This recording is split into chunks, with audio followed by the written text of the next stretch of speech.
Selamat pagi adik-adik. Bagaimana kabarnya? Frater harap semua dalam keadaan sehat. Oke, pada hari ini kita akan belajar tentang bertindak menurut hati nurani. Tapi sebelum kita masuk lebih dalam, marilah kita awali proses belajar kita ini dengan doa pembuka. Dalam nama Bapa dan Putra dan Roh Kudus. Amin. Ya Tuhan, kami bersyukur dan berterima kasih atas kasih-Mu yang selalu mengalir dalam hati kami. Sekarang kami hendak memulai proses belajar kami. Kami mohon utuslah Roh Kudus-Mu agar kami dapat memahami hati nurani kami dan dapat mengembangkannya dalam kehidupan sehari-hari. Demi Kristus Tuhan dan pengantara kami. Amin.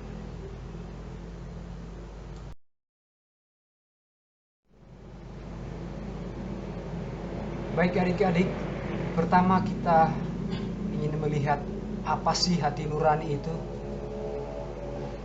Dalam arti luas, hati nurani berarti kesadaran moral yang tumbuh dan berkembang dalam hati manusia. Dalam arti sempit, hati nurani adalah penerapan kesadaran moral dalam situasi konkret. Hati nurani berperan sebagai hakim yang baik dan jujur, walaupun kadang-kadang hati nurani dapat keliru.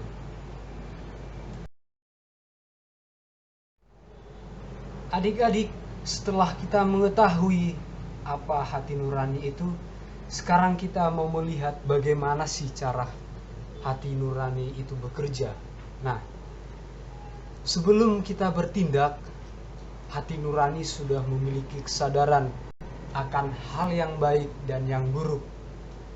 Setiap orang memiliki kesadaran moral yang berbeda-beda. Apabila ada perbuatan baik, hati kita akan memerintah kita untuk melakukannya. Sebaliknya, apabila perbuatan itu buruk, hati nurani kita akan melarang kita untuk melakukan hal tersebut. Kemudian, apabila kita melakukan kebaikan, hati nurani kita akan memuji sehingga membuat kita merasa bangga dan bahagia.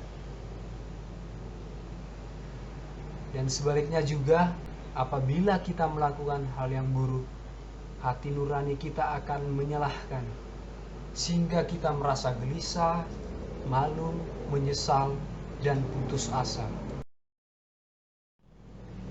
Kemudian kita mau melihat fungsi hati nurani. Yang pertama, hati nurani berfungsi sebagai pegangan, pedoman, atau norma untuk menilai suatu tindakan, apakah itu baik atau buruk. Yang kedua, hati nurani berfungsi sebagai pegangan dalam aturan-aturan konkret di dalam kehidupan sehari-hari.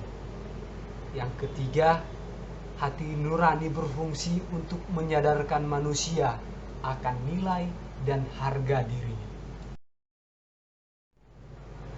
Adik-adik, pada kenyataannya kita semua memiliki hati nurani.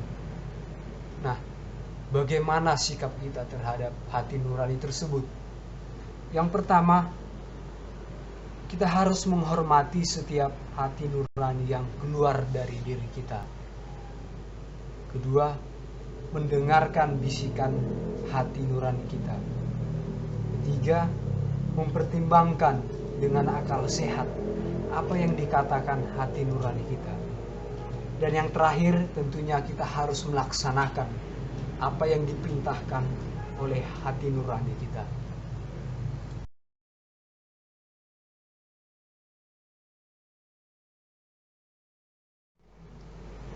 Adik-adik, sangat penting untuk selalu membina hati nurani kita. Kita harus selalu mengaktifkan dan menjalankan suara hati kita lewat penghayatan hidup sehari-hari. Misalnya, mau membantu teman. Dan yang kedua, mau taat kepada orang tua. Misalnya, kalau orang tua menyuruh kita membersihkan rumah, kita mencuci piring, menjaga adik, kita harus taat. Kita harus mau melakukannya karena itu adalah hal yang baik. Agar dengan itu semua hati nurani kita dapat terlatih. Hati nurani kita juga dapat lebih tajam dan berfungsi dengan lebih sempurna. Baik adik-adik, cukup sampai di sini pelajaran kita. Seperti biasa, Frater memberi tugas yang harus adik-adik kerjakan, yaitu mengerjakan lembar pengetahuan bagian 1 sampai 3. Untuk mengakhiri pembelajaran kita hari ini, marilah kita tutup dengan doa. Dalam nama Bapa dan Putra dan Roh Kudus. Amin.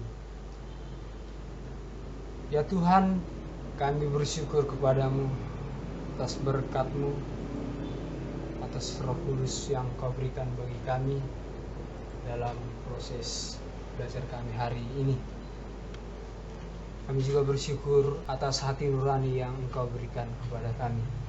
Kami mohon, utuslah Roh Kudus-Mu agar kami dapat mengembangkan hati nurani kami, sehingga pada akhirnya kami dapat melakukan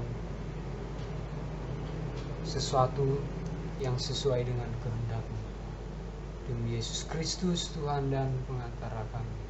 Amin. Terima kasih adik-adik, selamat siang, sampai jumpa lagi.